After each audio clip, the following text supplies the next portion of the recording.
Chers amis, bonjour, c'est Chaim Goel qui vous parle ce matin et je vous enregistre un message dans un sentiment à la fois de triomphe et je dis bien de triomphe et d'urgence extrême. En effet, en quelques heures, beaucoup de choses sont venues se passer et m'ont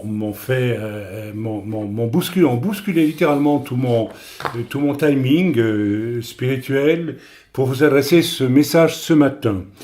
Comme vous le savez, nous sommes en train de vivre une saison très très particulière dans notre ministère, puisque je l'ai signalé déjà en lettres de nouvelles et à d'autres moments, eh bien, nous avons quitté la France vers l'an 2003 sur une direction claire de Dieu pour établir le quartier général de l'œuvre en Europe ailleurs et aussi pour faire diverses choses. Bien, le Seigneur à l'époque m'avait clairement indiqué que il me ramènerait en France pour y encourager, soutenir, fortifier, enseigner, établir peut-être d'une manière apostolique là où cela est accepté, des groupes disséminés dans le pays, dans un moment, dans un temps où la France, n'est-ce pas, coulerait dans un véritable chaos politique, économique, identitaire, religieux, social, moral, etc., etc. Et sans entrer dans les détails, nous savons tous que nous sommes en plein dans ce moment de chaos ici en France. Donc, et nous avons entamé progressivement, n'est-ce pas, ce projet qui a été préparé dans le cœur de l'Éternel autour des années 2003, et nous commençons à visiter des groupes que nous n'avons pas cherché à rencontrer, mais qui sont venus à nous, ce qui est un signe supplémentaire de ce que c'est bien l'Esprit de Dieu qui est à l'œuvre. Nous n'avons rien provoqué et nous ne provoquons rien. Nous ne recherchons aucunement à rencontrer des groupes, ce sont eux qui viennent à nous et le Seigneur établit ces relations. Bien, de ce fait et du fait aussi que, n'est-ce pas, ce printemps, nous allons réouvrir notre centre Etzbetzion dans la ville qui est en proie à bien des difficultés aujourd'hui, savoir Jérusalem. Nous avons là deux projets majeurs qui, bien sûr, sont des projets de défi au niveau spirituel. Nous ne sommes pas du tout, nous n'avons jamais été partis de ce corps qui ronronne, n'est-ce pas, en vase clos sur lui-même, et nous avons toujours été, depuis le jour où nous avons rencontré Yeshua Mashiach comme notre sauveur, c'est-à-dire en tant que Dieu vivant, porté là où cela vit, là où cela coûte un prix fatalement, là où le Seigneur veut que son peuple agisse. Alors, je ne dis pas que nous sommes les seuls à vivre ainsi, mais en tout cas, nous sommes de ceux-là. Alors, c'est dans cet état d'esprit que je m'adresse à vous ce matin. En ayant démarré en travaillant sur ces deux grands projets, eh bien, nous ressentons bien sûr toutes sortes de petites, de moins petites et de grosses tensions que je ne vais pas décrire ici, qui se manifestent à travers toutes sortes de circonstances et qui ont comme but finalement de me paralyser, moi essentiellement, et puis l'œuvre aussi. Il y a des attaques financières tout à fait inattendues, tout à fait surprenantes. J'en ai parlé quelque peu aux gens de notre œuvre et nous prions pour cela. Il y a des attaques au travers des faiblesses de certains qui sont peut-être représentatifs de ce christianisme européen qui n'a aucun problème si ce n'est que de se préoccuper de finalement son seul confort et c'est très souvent encore, même si chez nous, on ne prie plus l'Éternel pour recevoir, n'est-ce pas, tout ce dont on a envie, je vous renvoie au message audio, le dernier que j'ai mis sur ce site, où prier signifie prier les desseins de Dieu et non pas nos caprices. La prière du juste est d'une grande efficace. Être un juste signifie connaître justement les desseins de Dieu pour les prier afin qu'ils s'accomplissent. Et celui qui prie comme cela, n'est-ce pas, qui cherche les desseins de Dieu, parce que pour prier les desseins de Dieu, il faut au moins les chercher, il faut au moins les désirer, il faut au moins avoir le cœur dirigé en priorité vers eux et non pas vers nous-mêmes, ce qui, reconnaissons-le, est le cas de bien des croyants aujourd'hui. Il y a aussi le risque, même avec notre site, d'orienter les chrétiens vers d'éternelles recherches, n'est-ce pas, en matière de doctrine et autres, ce qui est nécessaire et que je ne renie absolument pas. Mais cela ne suffit pas. Si notre vie chrétienne de croyants ou de juifs messianiques ne s'accompagne pas d'une avancée dans le domaine spirituel eu égard au dessein de Dieu, nous ne servons à rien pour le Seigneur si ce n'est à conforter notre propre sécurité, notre propre salut, si tant est que l'on peut garder vraiment éternellement son salut dans de telles conditions.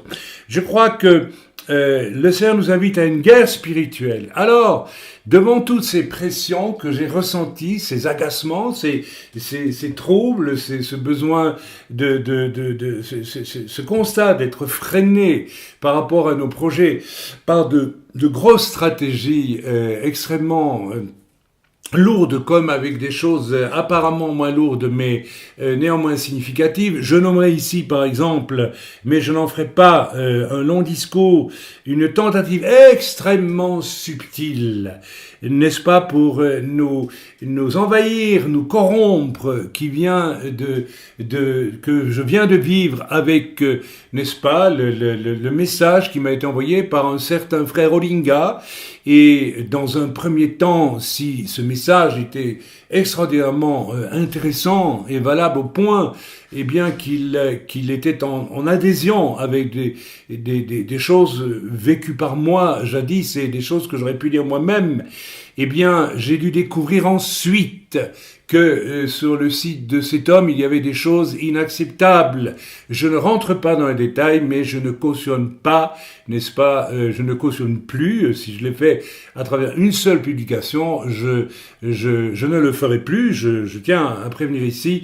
Ça signifie que l'ennemi aujourd'hui est extrêmement rusé et il peut nous rejoindre avec, n'est-ce pas, 95% de vérité et 5% d'occultisme, n'est-ce pas, qui sont emballés par ces 95% de choses superbes, magnifiques, parce que lorsque vous écoutez certains chiours de cet homme, eh bien, il a vraiment une connaissance, une érudition juste, intéressante.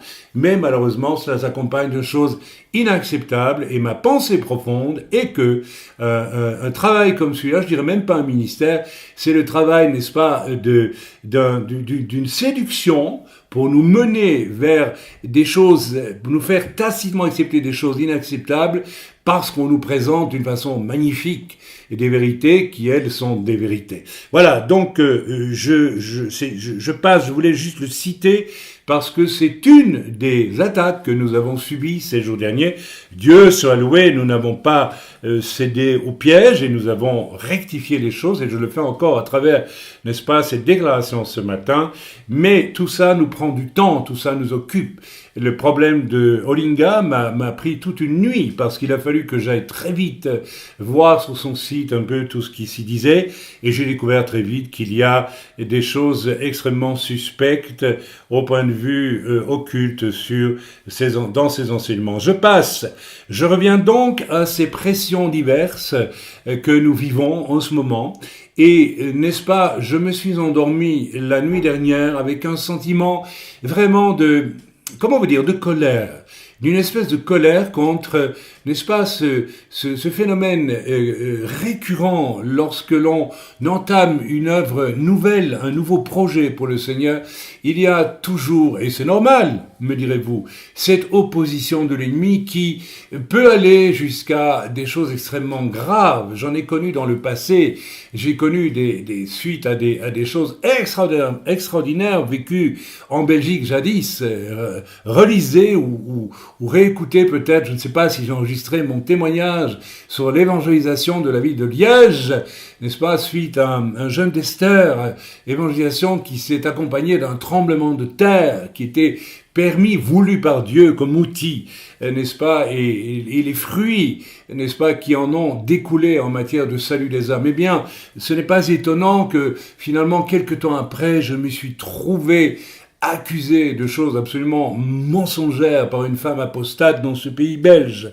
J'en ai parlé déjà et je n'y reviendrai plus. Mais néanmoins, j'ai ressenti hier soir, en me couchant, quelque chose de particulier. Et en une fois, alors que je cherchais le sommeil et que je priais en même temps, j'ai senti que je devais me hisser très haut au niveau de l'autorité spirituelle, et je l'ai fait. Et j'ai eu une espèce de vision de quelque chose d'extrêmement large. C'était pas seulement l'autorité spirituelle par rapport à nos projets que le Seigneur me demandait de pratiquer dans la prière d'une façon très claire, mais c'était bien plus large que cela, et je n'ai pas mesuré l'ampleur de cela, mais l'ampleur, elle est extraordinaire. Et j'aimerais en fait, ce que je vous fais ce matin, c'est une exhortation à la prière d'autorité et de victoire. Et il n'y a pas de hasard, n'est-ce pas, lorsque ce matin, mon épouse me dit avoir publié, sans avoir conscience de ce que j'avais vraiment prié cette nuit, ou avoir publié hier, un texte de feu David Wilkerson, nous connaissons tous ce pasteur qui a exercé un ministère de prophète, bien qu'il ait toujours refusé le titre, mais qu'importe, là n'est pas la question. Et voilà ce que nous avons publié, n'est-ce pas, de lui, hier ou ce matin, je ne sais plus trop, mon épouse vient de me servir cela. Écoutez, parce que c'est en rapport direct avec ce que le Seigneur m'a dit cette nuit, et que j'ai pratiqué cette nuit d'une manière absolue. Cette nuit, pour la première fois, le Seigneur m'a dit, maintenant c'est le temps pour mon Église, pour mes serviteurs, pour mes enfants, non plus d'une bagarre dans le ring avec Satan, mais d'une prise d'autorité réelle, absolue. Elle est donnée à ceux qui sont, je crois, véritablement proches du Seigneur, et là aussi à chacun de se poser des questions. Et la grande question qui se pose et que je pose ce matin, même à des gens parmi qui se trouvent dans notre œuvre, ensuite, je dis, mais qui a la priorité dans vos vies? Ce n'est pas nécessairement, et ce n'est pas le Seigneur. Ce sont d'autres choses. Vous faites partie de ces chrétiens d'Occident qui vivent entourés d'un cocon de facilité et qui, au fond, s'en contentent et le cultivent, n'est-ce pas? Et n'ont pas encore violemment décidé un jour, eh bien, de dire non, le Seigneur en priorité. Je viendrai dans la deuxième partie de ce message avec, n'est-ce pas, des moyens très simples, directs, pour, n'est-ce pas, éprouver cette expérience de mettre Dieu en premier. Je vous lis ce que David Wilkerson disait il y a quelques années. Le psaume 110, alors lisez-le s'il vous plaît en ouvrant vos Bibles, est une prophétie directe pour le peuple des derniers temps. Nous y sommes, qui sera un peuple de franche volonté au jour de la puissance de Dieu. Verset 3 dans la version Darby. Martin Luther a appelé ce psaume « glorieuse prophétie concernant le royaume de Christ ». Il a ajouté « il devait être cher à tous les membres de l'Église ». Tout est dit déjà là, je continue. Le peuple de Dieu sera plein de franche volonté en ce jour. C'est-à-dire en ce jour-ci, mes amis. Cette nuit, pour moi, a été le début de ce jour, prophétisé par le psaume 110. Ils seront spontanément volontaires. Voilà comment Dieu le fait. Quand il décide que son jour de puissance est venu, il fait se lever des saints prophètes, des sentinelles et des bergers qui sonnent de la trompette. Je sonne de la trompette ce matin. Dieu suscite, c'est moi qui commente, Dieu suscite surnaturellement un peuple qui répond. Ils prennent en compte l'appel à la repentance, au ralliement. Le ralliement autour de quoi? Non plus de vos projets égocentriques, mais autour de la bannière de l'Éternel en ces jours, au fait de se lever par la foi. Je vous ai donné un témoignage de ce qu'est la prière de foi exaucée lors du dernier enregistrement audio. Retournez écouter cela, s'il vous plaît. C'est moi qui commande. De se lever par la foi pour défier l'ennemi. Je suppose que c'est l'ennemi parce que le bout de ma feuille ne me donne pas toute l'impression. Il se réveille, sortent et défie les puissances des ténèbres. Le peuple de Dieu commence à crier à lui. Il envoie des prophètes pour réveiller l'Église. Il en a été ainsi quand Sisera est venu contre Israël avec ses chars de fer. Mes amis, Sisera vient contre Israël avec ses chars de fer. Et ce matin encore, nous avons appris que des terroristes commandités probablement par le Hamas, qu'importe, sont entrés dans une synagogue avec des haches, avec des couteaux et aussi des armes à feu pour y tuer des juifs en train de prier. Eh bien, voilà, n'est-ce pas, Sisera vient contre Israël avec ses chars de fer. Ce ne sont pas des chars, mais qu'importe, ce sont des armes de fer. Dieu a fait se lever, alors Déborah, parce que les Israélites crièrent à l'Éternel, Juge 4.3. C'était l'Esprit du Seigneur qui est venu sur eux. Et comme Déborah l'a chanté plus tard, le peuple s'est montré prêt à combattre. Lisez cela en Juge 5, verset 2. Quand l'Esprit de Dieu descend réellement sur un peuple, on n'a pas besoin de pousser, de plaider, de tirer ou de menacer. Ils deviennent volontaires au jour de sa puissance. Je le vois s'accomplir ici à Times Square Church. Ça, c'est Wilkerson qui parle. La parole est purificatrice et le Saint-Esprit vient sur un grand nombre de chrétiens. Nous avons maintenant un grand nombre de volontaires désirant faire n'importe quoi pour Jésus. Ton peuple sera un peuple de franche volonté au jour de ta puissance, en sainte magnificence. Psaume 110, verset 3, version Darby.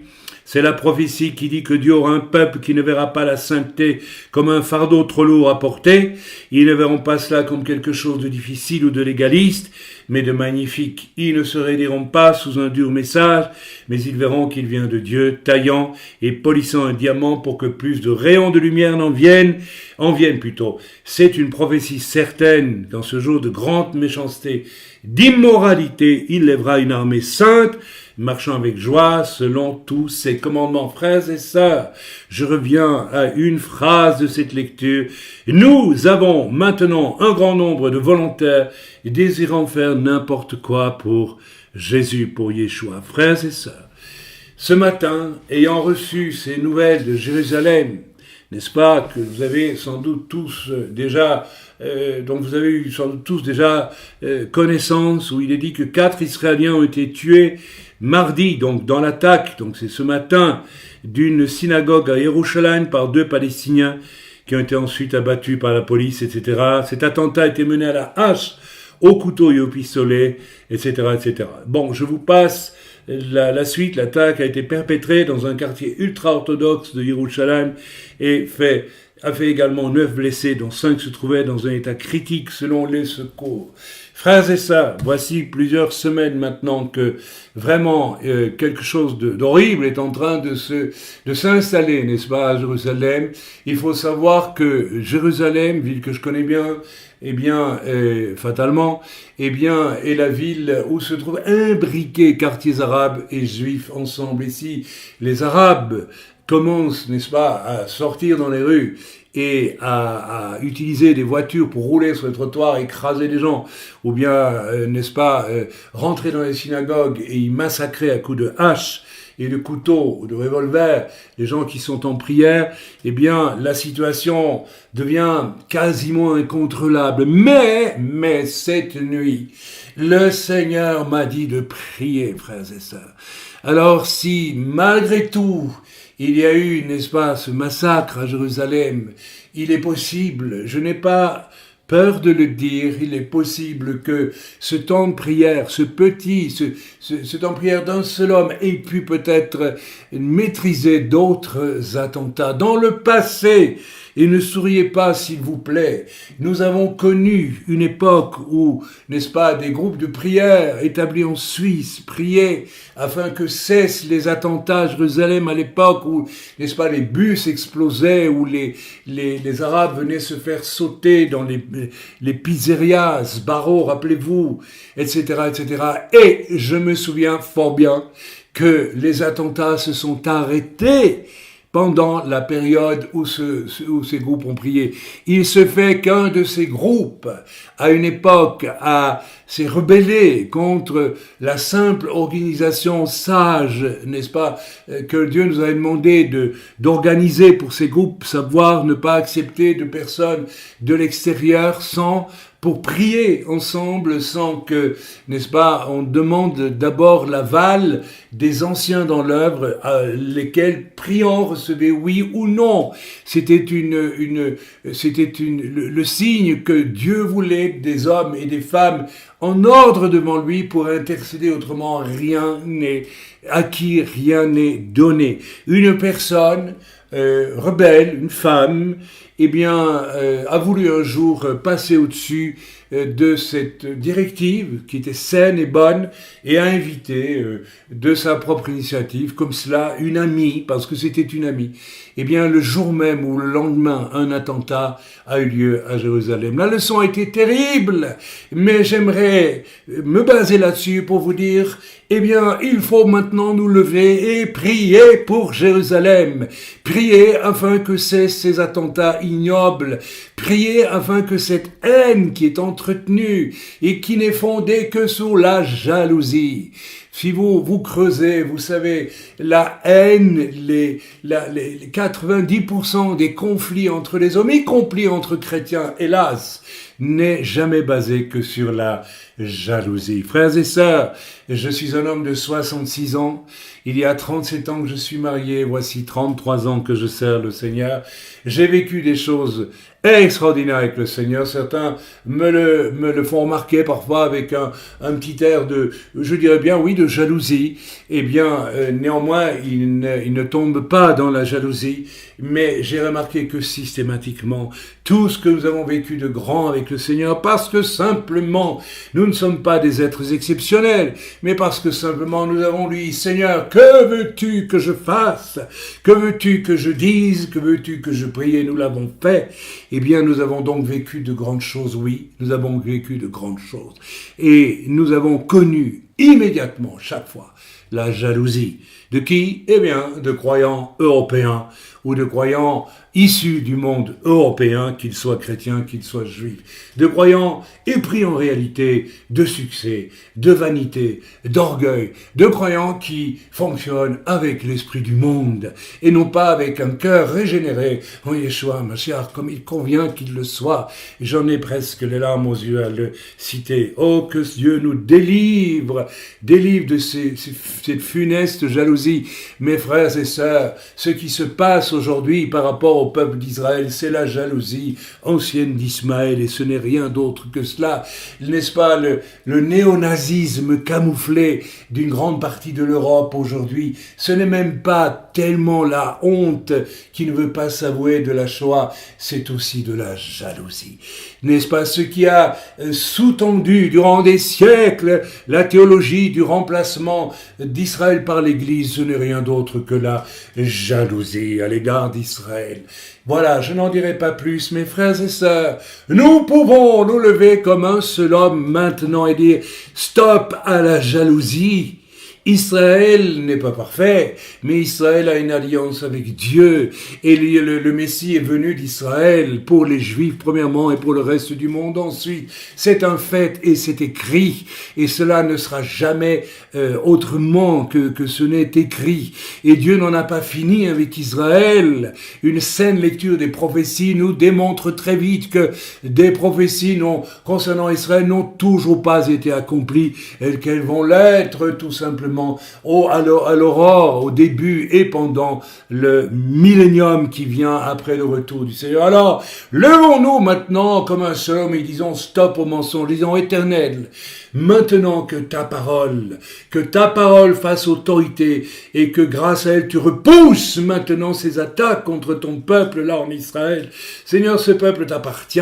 Il te revient toi de le jauger, de le juger lorsqu'il le faudra encore. Mais il ne revient pas aux hommes, au nom de la jalousie, de vouloir détruire ce peuple comme, n'est-ce pas, cela m'a été dit sur un commentaire que j'ai publié volontairement comme témoignage de haine absolue, n'est-ce pas, qui m'a été envoyé ce matin par je suppose un musulman qui m'écrit « Il faut que l'ONU se réunisse dans les 48 heures pour n'est-ce pas, se décider, que toutes les nations se décident à la destruction de tout Israël, de tous les Juifs. » Vous vous rendez compte, à la mise à mort, c'est cela que ça veut dire. Si le reste de l'humanité veut être sauvé, vous vous rendez compte du discours, jusqu'où la jalousie peut mener. Tue cet homme que je jalouse, tue ce peuple que je jalouse, ou je te tuerai toi. C'est ça le discours qui se trouve. Et derrière cela, n'oublions jamais qu'il y a le discours du diable, jaloux de Dieu depuis le départ et qui en a perdu sa place en tant qu'ange souverain dans les lieux célestes il y a bien longtemps déjà. Frères et sœurs, choisissons encore notre camp. J'aimerais vous exhorter ce matin à la prière. J'aimerais ne pas ouvrir une brèche, j'aimerais que vous puissiez vous mettre à prier. J'aimerais que vous puissiez inclure, n'est-ce pas, tous les jours, ou bien régulièrement dans vos temps de prière, une prière de foi concernant Israël. Une prière de foi. Il y a nombre de versets bibliques dont vous pouvez vous emparer.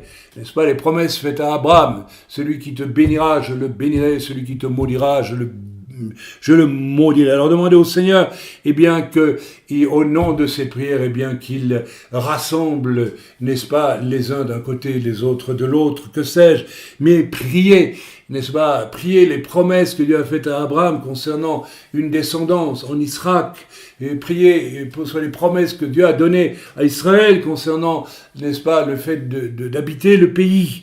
Amen. Priez aussi, n'est-ce pas, pour les ennemis d'Israël, afin qu'ils réalisent que Dieu leur a donné aussi, à eux, étrangers, la possibilité de vivre en Israël à condition, bien sûr, de respecter et l'Éternel en ses directives et le peuple qui a reçu mission, lui, de vivre en priorité dans ce pays.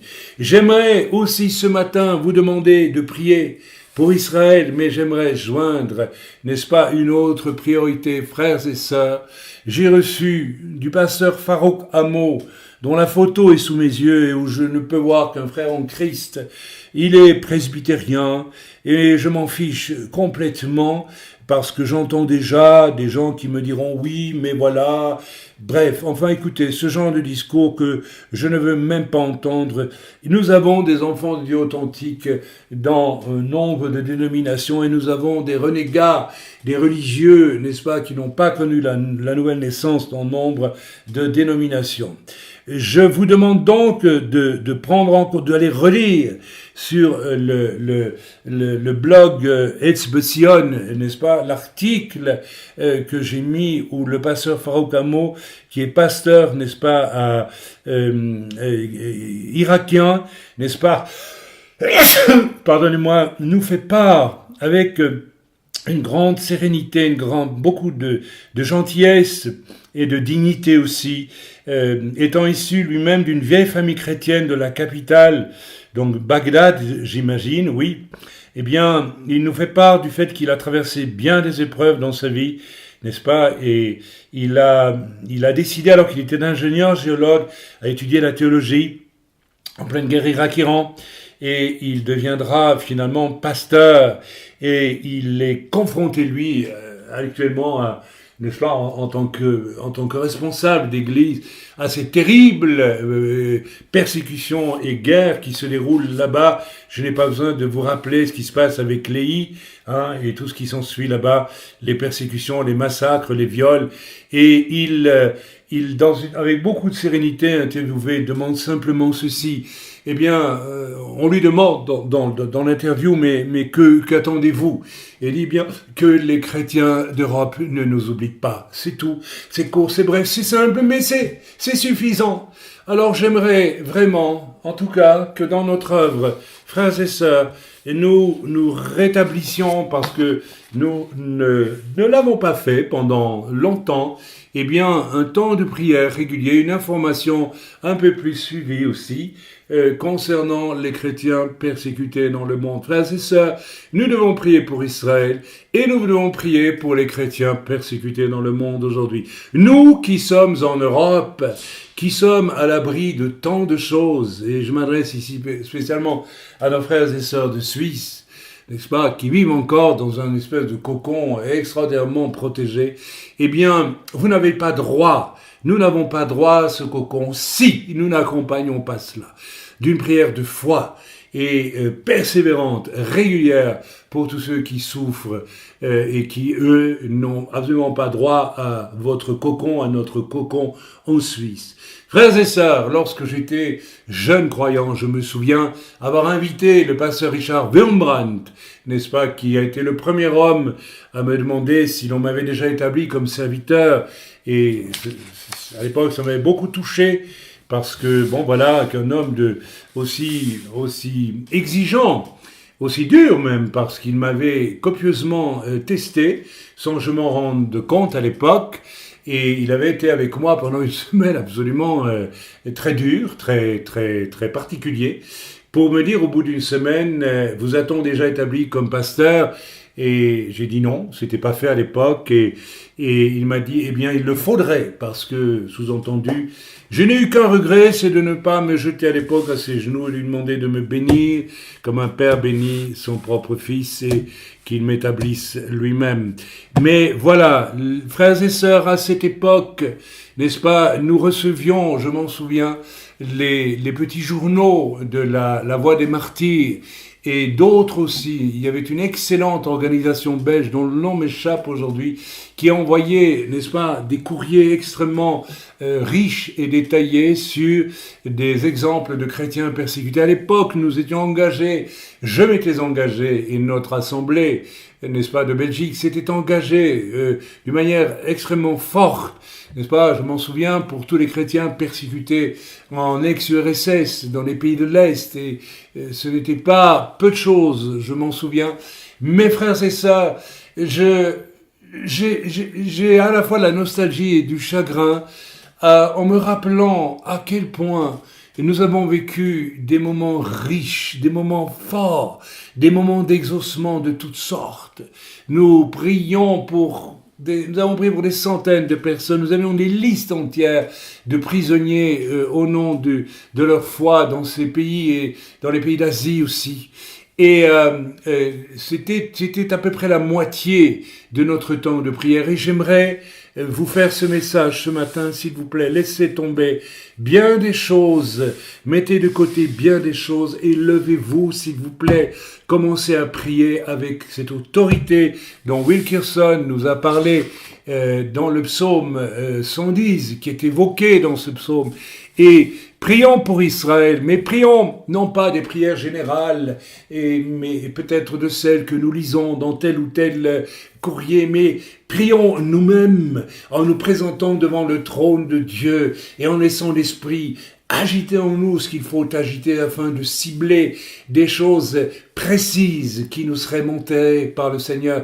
Je suis tout à fait positif au fait que vous receviez, n'est-ce pas, des documents qui vous disent de prier pour ceci ou pour cela d'une façon un peu générale. Mais mes amis, je pense que Dieu veut utiliser chacun d'entre nous individuellement dans un puzzle beaucoup plus efficace, beaucoup plus précis que cela, et aller chercher dans la prière, en précédant bien sûr vos moments de prière par des mises au point avec votre Seigneur, car sans sanctification, sans clarification de toutes choses devant Dieu, et il faut le faire quasiment chaque jour, n'est-ce pas, pour être certain que les choses sont bien en ordre avec Dieu. Il y a tant de détails parfois que nous imaginons des détails qui ne sont pas des détails. Il faut que l'Esprit de Dieu nous enseigne. Ensuite, quand vous êtes certain d'être en position de pouvoir entendre la voix de Dieu, demandez donc à Dieu que par son Esprit, d'une manière virile, il vous conduise dans la prière vers telle ou telle situation. Vous serez surpris. Je me souviens avoir prié il y a des années et des années, il y a presque 30 ans maintenant. J'ai été conduit en esprit à prier pour un capitaine de l'armée soviétique ou de la police soviétique, russe de l'époque qui venait de quitter une église. Je le voyais en vision, n'est-ce pas? Et après avoir battu avec des matraques de fer, n'est-ce pas, enrobées de caoutchouc pour amortir un peu les chocs, car c'est ainsi que, n'est-ce pas, ces agents-là battaient les chrétiens dans les églises.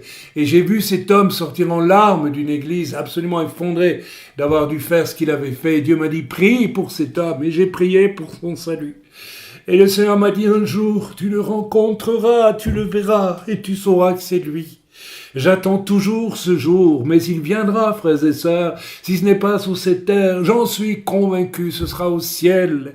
Il nous faut prier plus, il nous faut prier mieux, s'il vous plaît, à la fois pour ceux que l'on torture, que l'on tue, que l'on massacre en Israël, que pour ceux, n'est-ce pas, que l'on torture, que l'on massacre, n'est-ce pas, dans le monde chrétien. Il nous faut prier pour eux, et il nous faut prier aussi. Il nous faut prier aussi pour ceux qui leur causent tant de mal, afin que Dieu... Et il nous faut le faire en étant guidés par l'Esprit de Dieu. Frères et sœurs, nos frères en Israël, je dis nos frères parce que pour moi le peuple d'Israël est fraternel, j'appartiens à ce peuple et je ne m'en détacherai jamais. Et nos frères dans la foi attendent, nos foi en Yeshua, qu'ils soient juifs ou autres, qu'importe, attendre des démonstrations claires de notre amour. J'espère que vous allez commencer à le faire et je vous encourage à le faire, en tout cas au nom de Yeshua dès aujourd'hui. Laissez de côté vos balades, bien des choses, n'est-ce pas, qui sont absolument excédentaires en réalité. Et juste pour terminer, je dirais, je comprends qu'il y avait un message prophétique éminent, évident, n'est-ce pas, dans ce commandement que Dieu m'a dit de me mettre à part. Frères et sœurs, ici, nous n'avons pas de télévision, nous n'avons rien. Je suis comme mis dans une espèce de distance étrange, très étrange avec tout ce qui n'est pas la parole de Dieu. Et je pense qu'il y a là où la parole ou bien la présence, la mise en présence constante avec mon Dieu. Eh bien, il y a là, je pense, un message de Dieu pour ce temps. Frères et sœurs, dans cette mise à part, honnête, réelle, viril, dirais-je, le Seigneur veut lever un peuple d'une grande autorité spirituelle dans ces temps de la fin. Vous y êtes appelés. Autrement, vous n'écouteriez pas ce message. Je vous demande de réfléchir à ces choses dans le bon nom de Yeshua. Et si vous avez besoin de sujet de prière, n'hésitez pas à nous écrire. N'hésitez pas à nous écrire et nous vous en donnerons, que ce soit pour Israël ou que ce... Mais, encore une fois, je vous invite à faire un voyage vers les besoins d'autrui, Israël ou chrétiens persécutés dans le monde, grâce au roi HaKodesh, grâce à un cœur sanctifié et avec la conviction, selon le psaume qui a été lu, que vous faites partie de ces chrétiens des temps de la fin que Dieu veut utiliser avec une grande, une vraie, une réelle, une complète autorité. Soyez bénis dans le nom de Yeshua HaMashiach. Amen ve Amen.